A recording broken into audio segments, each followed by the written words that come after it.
এই সুন্দর মায়ার পৃথিবী ছেড়ে ওর চলে যেতে মনে চায় না, ও শুধু বাঁচতে চায়। কিন্তু আমাদের এটা লাগবে, ওইটা লাগবে, ওইটা লাগবে। এই জন্য ক্যান্সারে যারা আক্রান্ত একটু তাকান না, হাত নাই পা নাই, একটু তাকান কিভাবে তারা লাইফ লিড করে। শেখ সাদি বালাগাল উলা বিকামালিহি একটা কবিতা লিখে বিখ্যাত হয়েছেন। পার্সিয়ান পয়েট, ইরানি কবি। ওনার আর্থিক দৈন্যতা যাচ্ছিল কিছুদিন ধরে, ওনার আর্থিক কিছু সমস্যা, টাকা পয়সা নাই, ফলে ওনার জুতা ছিঁড়ে গিয়েছে, পায়ে জুতা নাই, খালি পায়ে হাঁটে। আর মনে বড় আফসোস, মনে বড় দুঃখ, আমি এত বড় কবি, আমার পায়ে জুতা নাই, আমার পায়ে কি নাই। তো একবার ঘর থেকে বের হয়ে দেখে একটা লোক ভিক্ষা করে খাচ্ছে, ওর দুইটা পাই নাই। শেখ সাদির কি নাই? ভিক্ষুকের কি নাই? ভিক্ষুকের দশা দেখে সেজদায় পড়ে গিয়েছে, সেজদায় লুটিয়ে পড়ে আল্লাহরে বলে, আল্লাহ শুকুর, আলহামদুলিল্লাহ বেশ ভালো আছি। এজন্য উনজুর ইলা মান হুয়া আসফালা মিনকা, তোমার চেয়ে যে খারাপ অবস্থানে আছে তার দিকে তাকাও। ঋণের বোঝা কাঁধে এত বেশি, প্রতিদিন বাড়িওয়ালা এসে তাড়া করে, ভাড়া দিতে পারে না, এরকম লোক আছে না নাই? গ্যাসের বিল দিতে পারে না, বিদ্যুতের বিল দিতে পারে না, স্ত্রীকে একটা শাড়ি কিনে দিতে পারে না, বাচ্চাদের 3 মাসের 4 মাসের বেতন ভাড়া জমা হয়ে আছে, দিতে পারে না। কত সুখে আছি আমরা, কত শান্তিতে আছি আমরা, শুকুর গুজার হতে চাই না, শুধু অভিযোগ আর অভিযোগ। আল্লাহ বলে অভিযোগ বাদ দিয়ে দাও। বিষ্ণু বলেন তোমার চেয়ে যে খারাপ অবস্থানে আছে একটু ওইদিকে তাকাও, তাহলে দেখবে তুমি অনেক ভালো আছো। এজন্য সব সময় সুখে দুঃখে সর্বাবস্থায় আমরা প্রশংসা করব একজনের, তিনি কে? আর প্রশংসা করলে নিয়ামত বাড়ায় দেয় কে? আর প্রশংসা না করলে শাস্তির জন্য অপেক্ষা করতে হবে। যাহারাল ফাসাদু ফিল বাররি ওয়াল বাহরি বিমা কাসাবাত আইদিন নাস, জলে স্থলে যে জলোচ্ছ্বাস, ভূমিকম্প, অগ্নিকাণ্ড, খরা, দুর্ভিক্ষ এগুলো চলে, এই মহামারী, নানা ধরনের নতুন রোগ, এগুলো আমাদের হাতের কামাই। এগুলো কি আমাদের হাতের কামাই। আমরা যদি আল্লাহওয়ালা হয়ে যাই, আল্লাহর জমিনে যদি আল্লাহর দিন কায়েমের চেষ্টা করি, আল্লাহর দেয়া কোরআন অনুযায়ী যদি জীবন চালাই, আমাদের জীবনটারও শান্তিময় করে দিবে কে? আমাদের ধর্মের নামই তো শান্তি। ধর্মের নাম কি? ইসলাম। ইসলাম মানে কি? বিশ্বনবী রাজা বাদশাদের কাছে যখন চিঠি লিখতেন, তিনি প্রথমে শান্তির কথা শোনাতেন। সুবহানাল্লাহ পড়েন। দেখেন কত সুন্দর ধর্ম। আর আমাদেরকে ওরা শান্তি শিখায়, আমাদেরকে মানবাধিকার শিখায়, মানবাধিকারের কথা, শান্তির কথা মানায় একজনের মুখে, তিনি হচ্ছেন মুহাম্মদ সাল্লাল্লাহু। গোটা বিশ্ব তার কাছে ঋণী, তার কাছে কৃতজ্ঞ। তিনি শুধু দিয়েছেন, নেন নাই। সুবহানাল্লাহ পড়েন। তিনি বলেছেন সালামুন আলা মান ইত্তাবা আল হুদা। যাদের কাছে বিশ্বনবী চিঠি পাঠাতেন তিনি লিখতেন সালাম, মানে শান্তি, শুরুতেই শান্তি। কাদের প্রতি? আলা মান ইত্তাবা আল হুদা, যারা হেদায়েতকে অনুসরণ করে। রাজা বাদশাদের কাছে বিশ্বনবী চিঠি পাঠাতেন, শান্তির বাণী পাঠাতেন, তারপর লিখতেন আসলিম তাসলাম, ইসলাম মানো শান্তিতে থাকবা। কিন্তু এই ইসলামের কথাকে, এই শান্তির বাণীকে অনেকে সহ্য হয় না, আছে না নাই? এদেশে এরকম উল্লুক্কা পাঠা আছে না নাই? এরা ইসলামের প্রচার আর প্রসারকে নাম দিয়েছে মোল্লাতন্ত্র। কি নাম দিছে? ইসলামের বিজয় এদের ভাল লাগে না, ইসলামের গণজোয়ার অগ্রযাত্রা এদের ভাল লাগে না। আল্লাহ বলে মুতু বিগাইযিকুম, তোদের রাগ, তোদের ক্রোধ, তোদের আফসোস নিয়ে তোরা মর, ইসলামের তোরা কিচ্ছু করতে পারবি না। চিল্লায় বলেন ঠিক কিনা? জগৎ বিখ্যাত মুহাদ্দিস আহমদ শফিকে গালি দেয়, সংসদে বসে, আছে না নাই? ইসলামের নাম দিয়েছে মোল্লাতন্ত্র। এই মোল্লা না থাকলে তোর কানে আজান দেওয়ার কেউ ছিল না, এই মোল্লারা না থাকলে তোর বাবা মার বিয়ে পড়িয়ে তোকে হালাল পন্থায় দুনিয়াতে আনার কেউ ছিল না, এই মোল্লারা না থাকলে জানাজাটা দেওয়ারও তোর শেষকালে কেউ থাকবে না। চিল্লায় বলেন ঠিক কিনা? সে ইসলামপন্থীদের গালি দেয়, আহমদ শফির মতো এত বড় জগৎ বিখ্যাত মুহাদ্দিসকে গালি দেয়। কিন্তু বাংলার জমিনের তাওহীদ প্রিয় মুসলমান এদের কথায় কান দেয় না। এরা কাদের লেজে পাড়া দিয়ে ক্ষমতায় গিয়েছে সবার জানা আছে। চিল্লায় বলেন ঠিক কিনা? বাংলার জমিনের লোকজন তাহাজ্জুদ পড়ে, দোয়া করে, আল্লাহ ঘরে ঘরে আহমদ শফি দাও, ঘরে ঘরে আল্লামা সাইদি দাও, ঘরে ঘরে মুফতি আমিনী দাও, ঘরে ঘরে দেশপ্রেমিক আল্লাহওয়ালা, নবীওয়ালা, কোরআনওয়ালা লোক দাও। চিল্লায় বলেন ঠিক কিনা? সংখ্যালঘুদেরকে নাকি মুসলমানরা অ্যাটাক করে, জীবনে শুনছেন? কোন দাড়িওয়ালা, টুপিওয়ালা, আলিয়া মাদ্রাসার ছাত্র, কমি মাদ্রাসার ছাত্র, কোন ইসলামী আন্দোলনের কর্মী, এটা জামাতি বলেন, হেফাজতি বলেন, আহলে হাদিস বলেন, কৌমি বলেন, আলিয়া বলেন, মন্দির ভাঙ্গা, মূর্তি ভাঙ্গার সাথে ইসলামের পক্ষের শক্তির কোনো সম্পর্ক নাই। চিল্লায় বলেন ঠিক কিনা? ইসলামের পক্ষের শক্তি মন্দির পাহারা দেয়, তারা সাম্প্রদায়িক সম্প্রীতিতে বিশ্বাসী, কোন দাঙ্গা হাঙ্গামা সন্ত্রাসবাদে ইসলাম বিশ্বাস করে না। চিল্লায় বলেন ঠিক কিনা? সে কাদিয়ানীদের পক্ষে কথা বলে, বিশ্বনবী যে শেষ নবী এটা ওরা স্বীকার করে না। কাদিয়ানীরা, মির্জা গোলাম আহমদ কাদিয়ানী নাম শুনছেন না? পাঞ্জাবে তার জন্ম। এই বেয়াদবটা প্রথমে দাবি করেছে আমি শেষ নবী, এরপর সে দাবি করেছে আমি ইমাম মাহাদি, এরপর দাবি করেছে আমি ঈসা আলাইহিস সালাম। এই বেয়াদবটা পায়খানার ট্যাঙ্কি ভাঙ্গা এরপরে পড়ছে, ওইটার ভিতরে গু খাইয়া মরছে। নবীরা যেখানে মারা যায়, নবীরা পবিত্র, নবীরা যেই জায়গাটায় মরে ওই জায়গাটাও পবিত্র। বিশ্বনবী পবিত্র না? বিশ্বনবী মা আয়েশার ঘরে ইন্তেকাল করলেন, ওই জায়গাটা পবিত্র না? গোটা বিশ্বের নবী প্রেমিক লোকেরা বিশ্বনবীর সালাম দিতে যায়, মসজিদে নববীতে সালাত করতে যায়। চিল্লা এখন ঠিক কিনা? নবীরাও পবিত্র, নবীরা যেই জায়গায় মরে এরাও পবিত্র। কিন্তু এই মির্জা গোলাম আহমদ কাদিয়ানী, সে বিশ্বনবী যে লাস্ট মেসেঞ্জার এটা সে মানে না। এজন্য ওর মৃত্যু হয়েছে পায়খানার টাঙ্কির ভিতরে। 100 বছরের পচা ময়লা গু খাইতে খাইতে ও দুনিয়া থেকে বিদায় নিয়েছে। মেথর আনা হয়েছে ওকে উঠানোর জন্য, উঠায় ফেলবে, ধরবে আবার তপাস করে পড়ে। আল্লাহকে জনমের গু খা। ওই কাদিয়ানীদের পক্ষ নিচ্ছে এই বেয়াদবটা। চিল্লা এখন ঠিক কিনা? কাদিয়ানীরা এদেশের জনগণ, এদেশেই থাকবে, তবে ওরা ওদের পরিচয় আইডেন্টি ক্রাইসিস নিয়ে থাকতে পারবে না। ওরা হয় বিশ্বনবীকে শেষ নবী হিসেবে মেনে মুসলমান হিসেবে থাকবে, আর বিশ্বনবীকে যদি লাস্ট মেসেঞ্জার হিসেবে না মানে ওরা কোন ধর্মের লোক সেটাও প্রকাশ করে দিতে হবে। চিল্লায় বলেন ঠিক কিনা? আপনার ইসলাম সহ্য হয় না, আপনার আলেম ওলামার সহ্য হয় না, আপনার কাদিয়ানীদেরকে সহ্য হয়, এটাই প্রমাণ করে আপনি কাদিয়ানীদের দালাল। এই বাংলার জমিন এটা ইসলাম প্রিয়দের জমিন, যে জমিনে আল্লাহু আকবার ধ্বনির সাথে সূর্য উঠে যায়, আল্লাহু আকবার ধ্বনির সাথে সূর্য ডুবে যায়, সে দেশে আর কিছু থাকবে না, থাক ইসলাম থাকবেই, আর কিছু থাকবে না, থাক কোরআন থাকবেই। এদেরকে প্রশ্রয় দিলে এরা বলে মসজিদ বন্ধ করো, মাদ্রাসা বন্ধ করো, কয়দিন পরে বলবে আজান বন্ধ করো, এরপরে আবদার তুলবে দাড়ি রাখা বন্ধ করো, তারপরে বলবে মুসলমানদের নাম রাখা বন্ধ করে দাও। এজন্য এই আবদার শুনতে মুসলমানরা রাজি নয়। চিল্লায় বলেন ঠিক কিনা? এদেরকে প্রতিহত করতে রাজি আছে মুসলমান? কারা কারা রাজি? দুহা চুচু করে আল্লাহর দেখা।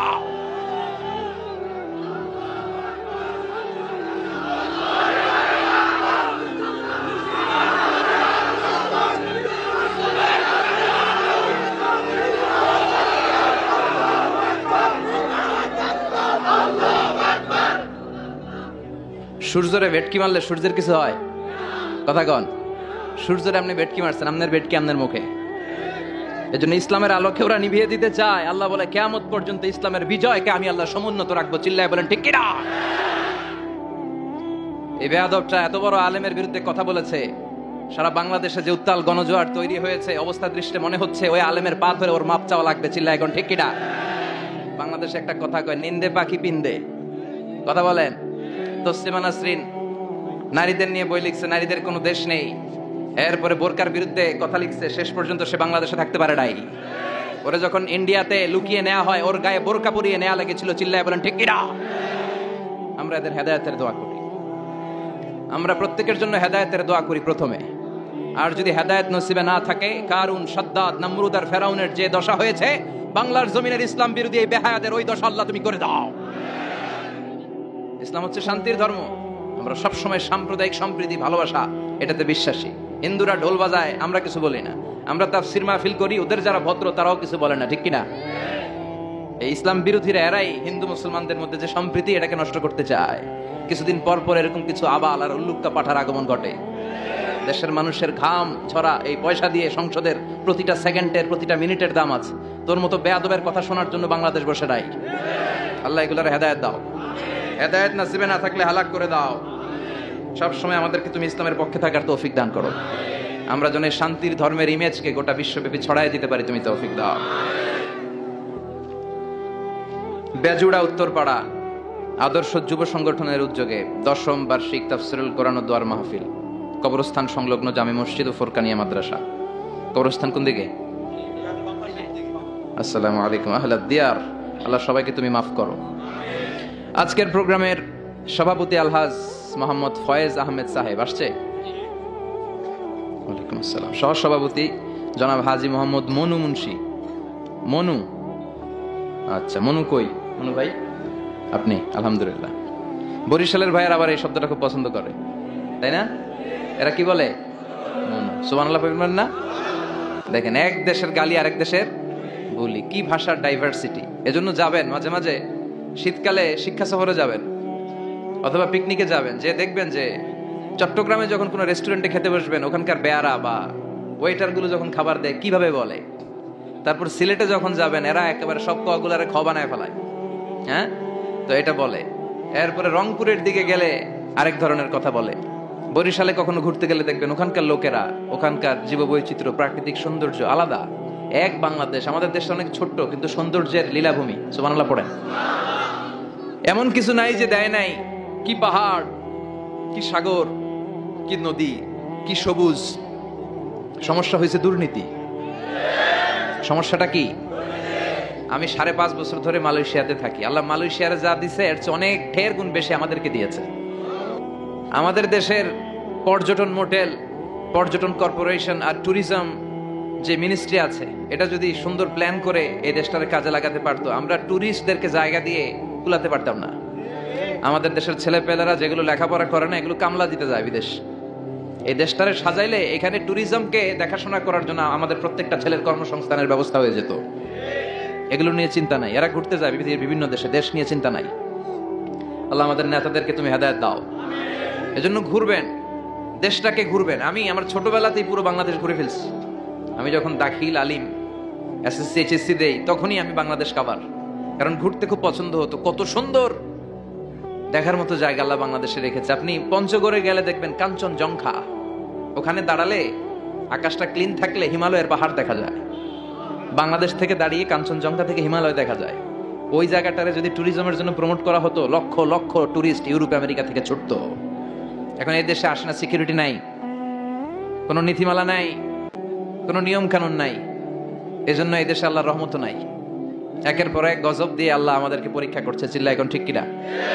আল্লাহ তুমি গজব থেকে বাঁচাও, তোমার রহমত নাজিল করো, আমাদের সবাইকে মাফ করো। আজকের প্রোগ্রামের প্রধান অতিথি জনাব মোহাম্মদ মাসুদ আলম, চেয়ারম্যান বিআরডিবি ব্রাহ্মণপাড়া উপজেলা পরিষদ। প্রধান আকর্ষণ ডক্টর মুফতি আবুল কালাম আজাদ বাশার চলে আসছে আলহামদুলিল্লাহ। মুহাদ্দিস, মাদিনাতুল উলুম কামিল মাদ্রাসা, ঢাকা। চমৎকার আলোচনা করে। বাশার ভাইয়ের আলোচনা অসাধারণ। যেটা বোঝানো শুরু করবে, আপনি না বোঝা পর্যন্ত বুঝায় ছাড়বে, খাওয়ায় ছাড়বে, হজম করায় ছাড়বে। এরকম শিক্ষকের দরকার আছে না নাই? আমাদের এই শিক্ষকগুলোর সাথে সম্পর্ক রাখা দরকার, যারা কোরআন থেকে কথা বলে, মানুষকে বুঝায়, একটার পর একটা ঝামেলাপূর্ণ বিষয়কে কোরআন সুন্নাহর আলোকে খোলাসা করে দেয়। আমাদের চোখের সামনে ইসলামের নীতিমালা ফকফকে হয়ে যায়। আল্লাহ তুমি আমার প্রিয় ভাই ডক্টর মুফতি আবুল কালাম আজাদ বাশার ভাইকে কোরআনের জন্য কবুল করো, হায়াত দারাজ করো, তাকে তুমি সুস্থ রাখো।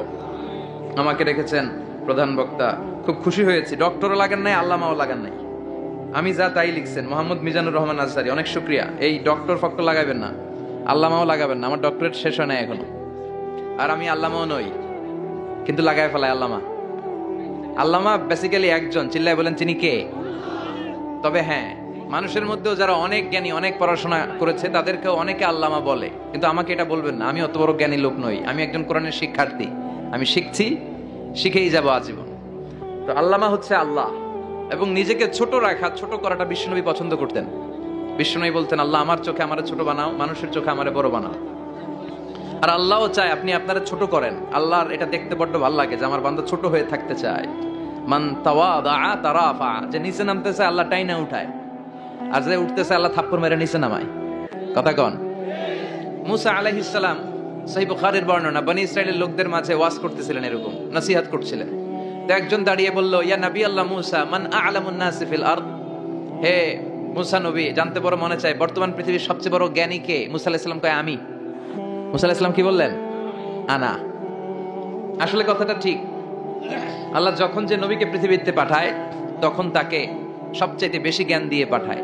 সে হিসেবে ঠিকই উনি সবচেয়ে জ্ঞানী, কিন্তু উনি এইভাবে নিজেকে সবচেয়ে বড় জ্ঞানী বলে দিবে, এটা আল্লাহর পছন্দ হয় নাই। আল্লাহ চেয়েছিলেন মুসা আলাইহিস সালাম যেন বলে আল্লাহু আ'লাম, আল্লাহই জ্ঞানী। সুবহানাল্লাহ কইবেন না? কিন্তু তা না করে উনি কি করলেন? যখন বললো সবচেয়ে বড় জ্ঞানী কে, উনি হুট করে কি বলে ফেললেন? আনা, আমি। আল্লাহ এটা পছন্দ করেনি। আল্লাহ ডেকে বললেন, মুসা ইউ আর অ্যাবসলিউটলি রং, তুমি ভুল করেছো, তুমি সবচেয়ে জ্ঞানী নও, তোমার চেয়ে বড় জ্ঞানী আছে। সুবহানাল্লাহ পড়েন। তার মানে জানার কোনো শেষ নাই, জাননেওয়ালার উপর জাননেওয়ালা আছে। আর সবচেয়ে বড় জাননেওয়ালা কে? মুসা আলাইহিস সালাম রে আল্লাহ বললেন, মুসা তোমার চেয়ে বড় জ্ঞানী আছে, তার নাম হচ্ছে খদির। কি নাম? আরো জোরে বলেন, কি নাম? খাদির, উনি কোন জায়গায় বসলে ওখানে ঘাস লতা পাতা যদি শুকনো থাকতো ওনার বরকতে ওগুলো সবুজ হয়ে যেত, এজন্য ওনার নাম খাদির। কিন্তু আমরা বলি খিজির। আমরা কি বলি? খিজির। আল্লাহ বললেন ইযহাব ইলা মাজমাইল বাহরাইন, দুই সাগরের মিলন কেন্দ্র, ওখানে যাও, ওখানে যে এমন এক বান্দার সন্ধান পাবা সে তোমার চেয়েও জ্ঞানী। সুবহানাল্লাহ পড়েন। তাহলে আমি সবচেয়ে বড় জ্ঞানী, আমি আল্লামা, এটা বলতে পারে শয়তান। চিল্লা এখন ঠিক কিনা? এজন্য আমরা যেন নিজে সবসময় ছোট করে উপস্থাপন করি, তাহলে আল্লাহর দরবারে আপনি বড় হয়ে যাবেন। কথা বুঝতে পেরেছেন? আল্লাহ আমাদের সবাইকে কথাগুলো বুঝার ও আমল করার তৌফিক দান করুক। আমরা পড়ি আমিন। কি হয়েছে ওইখানে? মানুষ জায়গা হয় না? আচ্ছা জি, ভলান্টিয়ার্স যারা আছেন তারা ওই যে কাপড়গুলো খুলে দেন, খুলেই তো দিছে, তারপরেও জায়গা হচ্ছে না। কি আর করবেন? একটু কষ্ট করে শুনতে হবে। কষ্ট আছে যেখানে, সওয়াব আছে সেখানে। দাঁড়ায় শুনলে বেশি সওয়াব, তো ওনাদেরকে বেশি সওয়াব থেকে বঞ্চিত করবেন কেন? সওয়াব নেই কোনারা, আপনারা সওয়াব নেন, সওয়াব পাবেন ইনশাআল্লাহ। কষ্ট হচ্ছে না তো? এই মাহফিলে একবারে বসে যেতে হয়, টানা হিচড়া আমি করি না। টানা হিচড়া করলে ক্যামেরাওয়ালারা উল্টায় পড়বে, এই ক্যামেরাম্যানরা, তারপর একটা বিশৃঙ্খলা সৃষ্টি হবে। এজন্য টানা হিচড়ার দরকার নাই, যে যেখানে আছেন থাকেন। আবহাওয়াটা খুব সুন্দর আবহাওয়া, গরমও না ঠান্ডাও না। কি বলেন? আলহামদুলিল্লাহ পড়ি। কোনো আওয়াজ হবে না আশেপাশে, এই যে আপনি লাগবে না, থাকেন ওইভাবেই থাকেন। যে যেখানে আছি ওইভাবে থাকি, কোনো আওয়াজ হবে না। আমার সময় খুব কম, একটু পরেই আমাদের প্রধান মুফাসসির চলে আসবে। উনি আসার আগ পর্যন্ত কিছু কথা আমরা শোনার চেষ্টা করি, শিখার চেষ্টা করি। আমরা শিখতে এসেছি, শিখতেই হবে, আপনাকে পড়তেই হবে। কোরআনের প্রথম কথা হচ্ছে পড়ো আর নিজের জীবন গড়ো, ঠিক কি না? পড়তেই হবে আপনাকে, না পড়ে উপায় নাই। যখন যে অবস্থায় থাকবেন পড়বেন। জীবনে আমার একটা কিছু মটো আছে, লক্ষ্য, এটাকে খেয়াল করে আমি চলি। বিষয়টা হচ্ছে এরকম যে আমি কখনো হারি না, আমি হয় জিতি নয় শিখি, এরকম একটা অ্যাটিটিউড রাখবেন যে শিখতে আমাকে হবেই, কিন্তু হেরে যাব না আমরা। চিল্লায় বলেন ঠিক কিনা? এবং শিখাটাই আপনাকে মুক্তি দিতে পারে। এজন্যই কোরআনের প্রথম কথা আল্লাহ শিখার ব্যাপারে উদ্বুদ্ধ করেছেন। আল্লাহ বলেছেন ইকরা বিসমি রাব্বিকাল্লাযী খালাক, read in the name of your lord who has created, পড়ো তোমার প্রভুর নামে যিনি তোমায় শিখিয়েছেন। এজন্য পড়তে হবে, জানতে হবে। আসেন আমরা সরাসরি মহাবিশ্বয় মহাগ্রন্থ আল কোরআন থেকে শুনি। উদ্দেশ্য হচ্ছে যে আমরা নিজেদেরকে আলোকিত করব, উই এনলাইটেন আওয়ারসেলফ, ভিতরটাকে আলোকিত করব, আলোকিত মানুষ হব, সাদা মনের মানুষ হব, আল্লাহওয়ালা হব ইনশাআল্লাহ। পড়েন। উদ্দেশ্য যদি ভালো হয় সওয়াব কামিয়ে আপনি শেষ করতে পারবেন না, আর উদ্দেশ্যেই যদি ভেজাল থাকে কোনো লাভ নাই। হাবা মানসুরা, সব শেষ। এগুলারে উঠাইলে, মিজানের পাল্লায় উঠালে কোনো ধরনের ওজন হবে না। আজকের এই তাফসীর মাহফিলে আমরা এসেছি শিখার জন্য আর একজনকে খুশি করার জন্য। তিনি কে? আল্লাহ তুমি কবুল করো।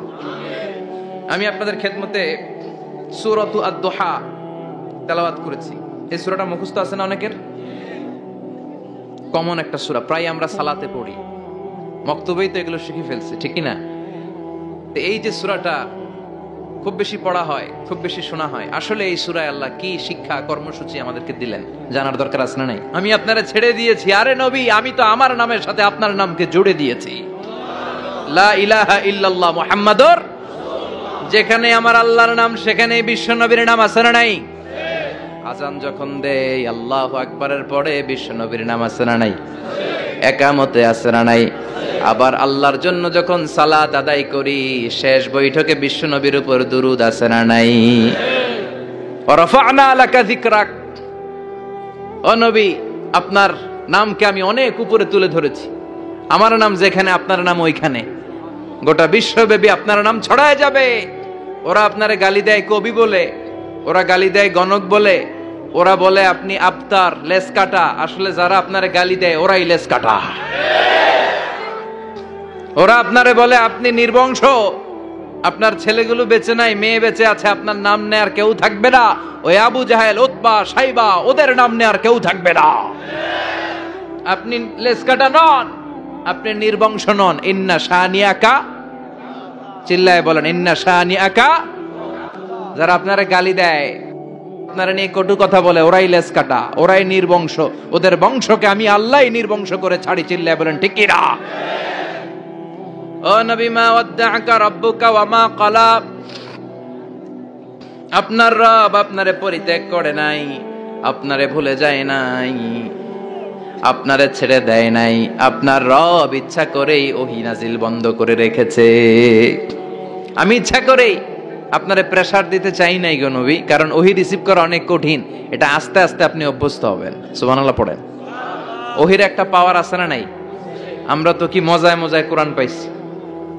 এই যে কি সুন্দর কোরআন নিয়ে বসে পড়ি, তাফসীর করি, কি মজার কোরআন।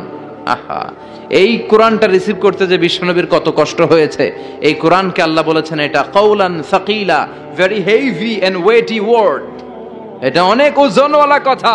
ইন্না সানুলকি আলাইকা কওলান, এটার অনেক ওজন। এই কোরআনটা যদি পাহাড়ের উপর নাজিল করা হতো, পাহাড়গুলো দুমড়ে মুচড়ে ভেঙে টুকরো টুকরো হয়ে খান খান হয়ে যেত, ঠিক কি না?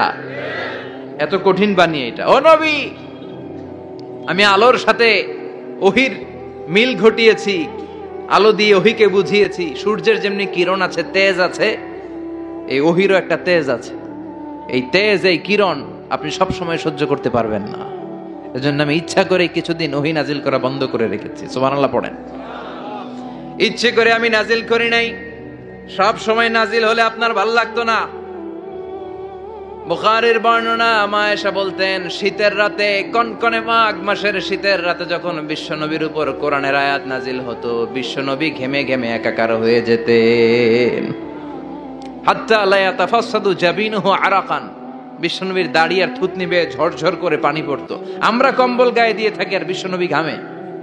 সুবহানাল্লাহ কইবেন না? এটা কওলান সাকিলা, অনেক ওজনওয়ালা কথা। আবার বিশ্বনবী যখন ওটের উপরে বসে থাকা অবস্থায় কোরআনের আয়াত নাজিল হতো, ওটের বুকটা মুহূর্তের মধ্যে বালুর মধ্যে, জমিনের মধ্যে লেগে যেত। ঘোড়ায় চড়া অবস্থায় বিশ্বনবীর কাছে যখন কোরআন নাজিল হতো, ঘোড়ার পা গুলো মরুভূমির বালুতে দেবে যেত।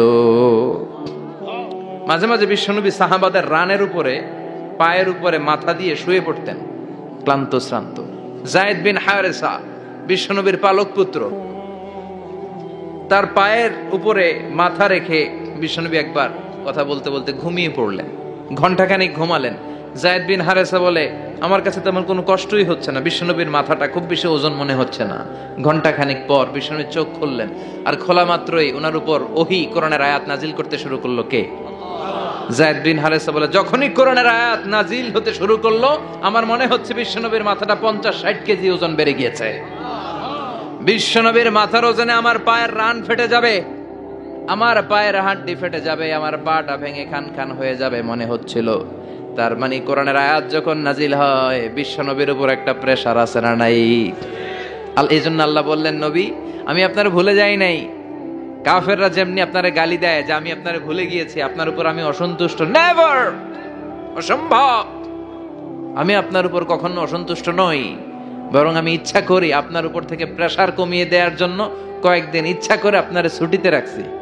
সুবহানাল্লাহ পড়েন, যাতে করে আবার এনার্জি গায়ে নেওয়ার পরে নতুন করে কোরআনের আয়াত রিসিভ করার জন্য আপনি সক্ষম হন। চিল্লায় পড়তে হবে আল্লাহু আকবার। এজন্য আল্লাহ বললেন, ওয়াদ-দুহা ওয়াল-লাইলি ইযা সাজা মা ওয়াদ্দা'আকা রাব্বুকা ওয়া মা ক্বালা ওয়ালাল আখিরাতু খায়রুল লাকা মিনাল উলা। এরপর আল্লাহ বললেন, নবী ওয়ালাল আখিরাতু খায়রুল লাকা মিনাল উলা, and verily indeed the hereafter is far better for you than this dunya. এই দুনিয়ার চেয়ে আপনার জন্য আখিরাতটা অনেক দামি। খায়রুল লাকা মিনাল উলা, এই দুনিয়ার চেয়ে আখিরাতটা অনেক শ্রেষ্ঠ। এতে আল্লাহ বললেন দুনিয়ার চেয়ে আখিরাত শ্রেষ্ঠ, আর এক আয়াতে আল্লাহ বললেন দুনিয়ার চেয়ে আখিরাত হলো স্থায়ী, ঠিক কি না? বাল তু'থিরুনাল হায়াতাদ দুনিয়া ওয়াল আখিরাতু খায়রুন ওয়া আবকা। তোমরা দুনিয়ার জীবন নিয়ে পাগল পাড়া হয়ে থাকো, আল্লাহ বললেন দুনিয়ার জীবনের চাইতে আখিরাতের জীবন শ্রেষ্ঠ এবং স্থায়ী, ঠিক কি না? কার কথা? দুনিয়া স্থায়ী না আখিরাত স্থায়ী? দুনিয়া শ্রেষ্ঠ না আখিরাত শ্রেষ্ঠ? কিন্তু আমরা কোনটার পিছনে দৌড়াই? খালি দুনিয়া দুনিয়া। দুনিয়া কে মজা লে লো, দুনিয়া তোমারি হ্যায়, কিন্তু জান্নাত কে মজা লে লো, জান্নাত তোমারি হ্যায়, ওইটা কয় না? আছে না নাই? দুনিয়ার পেছনে পাগল হয়ে আমরা পড়ে থাকি। এই দুনিয়ার জীবনটা একটা মায়াজাল, এটা একটা মরিচিকা। এই মরিচিকা, এই ধোঁকা, এই লালসা আর এই মায়াজালের পেছনে আমরা ছুটছি। ছুটতে ছুটতে হুট করে একবার কবরের ভিতরে ঢুকতে হবে। কথা বলেন, তখন আমাদের টনক নড়বে। এজন্য দুনিয়া মুমিনদের জন্য শ্রেষ্ঠ আর স্থায়ী জায়গা নয়। মুমিনের আসল জায়গা হচ্ছে আখিরাত। মুমিনের শান্তি আর কল্যাণের জায়গা হচ্ছে আখিরাত। জান্নাত হচ্ছে মুমিনের শেষ ঠিকানা। চিৎকার করে বলেন ঠিক কি না? সেটাই বিশ্বনবীরে বললেন, নবী কাফির মুশরিকদের কথা আপনি কান দিবেন না, ওদের কথায় হতাশ হবেন না, নিরাশ হবেন না, হাল ছাড়বেন না, ভরসা রাখবেন কার উপর? কারণ ওয়ালাল আখিরাতু খায়রুল লাকা মিনাল উলা, এই দুনিয়ার জীবন ক্ষণস্থায়ী জীবন, চিরকালীন জীবন হলো আখিরাত।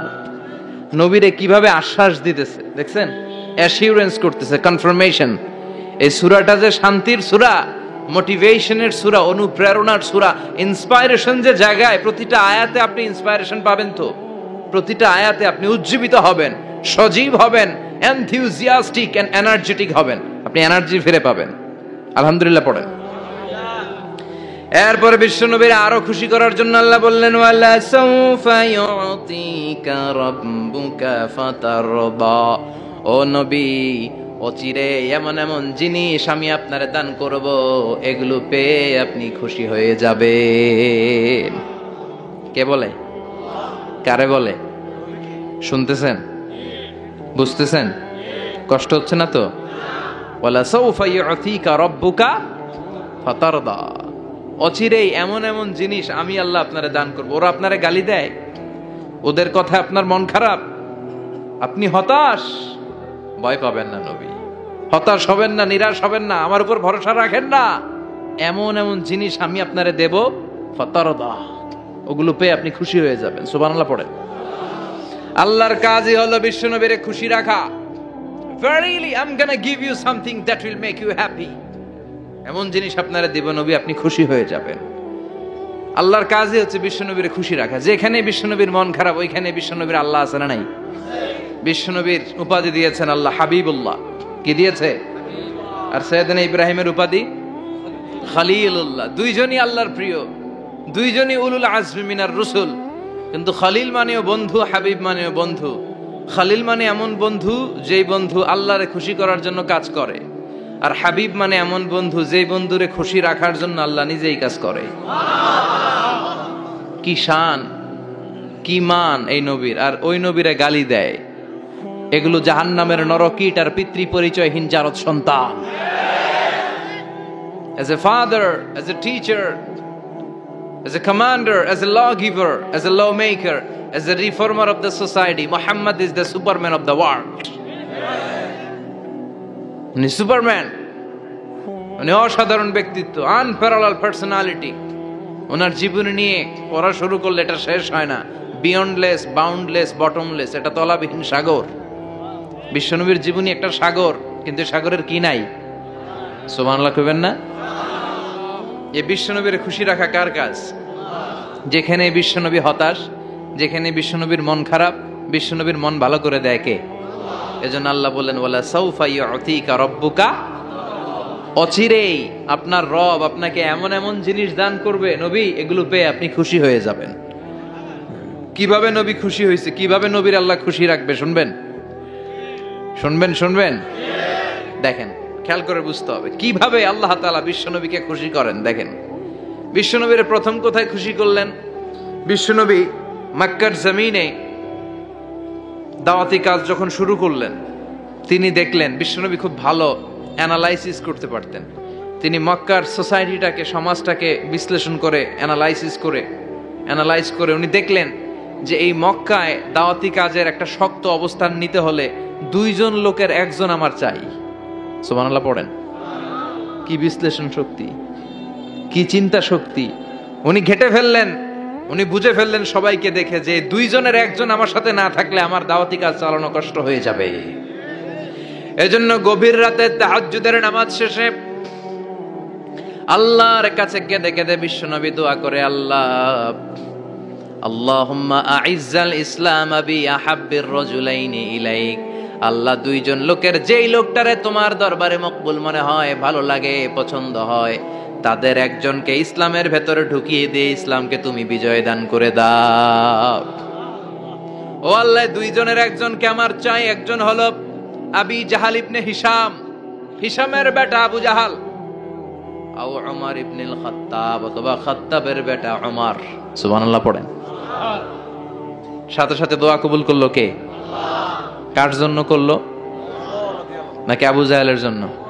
আবু জাহেলের চোখের সামনে পর্দা ছিল, ও পর্দা সরায় না। ওর অন্তরে পর্দা, ও পর্দা উঠে সত্যটা দেখতে চায় না। এজন্য ওর জন্য গোটা বিশ্ববাসীর আছে ঘৃণা। ও যেখানে মারা গেছে, ওর যেখানে জন্মস্থান, ওইখানে সৌদি সরকার ল্যাট্রিন বানায় থুইছে, ঘৃণার প্রতীক। ওইখানে তো অন্য কিছু বানাইতে পারতো, ল্যাট্রিন বানাইতে যাবে কেন? গোটা বিশ্বের মানুষ যায় যেন এটা ভরাই দিয়ে আসতে পারে। কথা বলেন। এই বেয়াদবটার জন্য আল্লাহ দোয়া কবুল করে নাই। ওমরে ফারুক রাগী ছিলেন, কিন্তু সত্য প্রকাশে, সত্য গ্রহণে আপোষহীন। সত্য দেখলেই উনি মেনে নিতেন। এটা জাহেলি যুগে ওনার মধ্যে এই গুণ ছিল। আল্লাহু আকবার।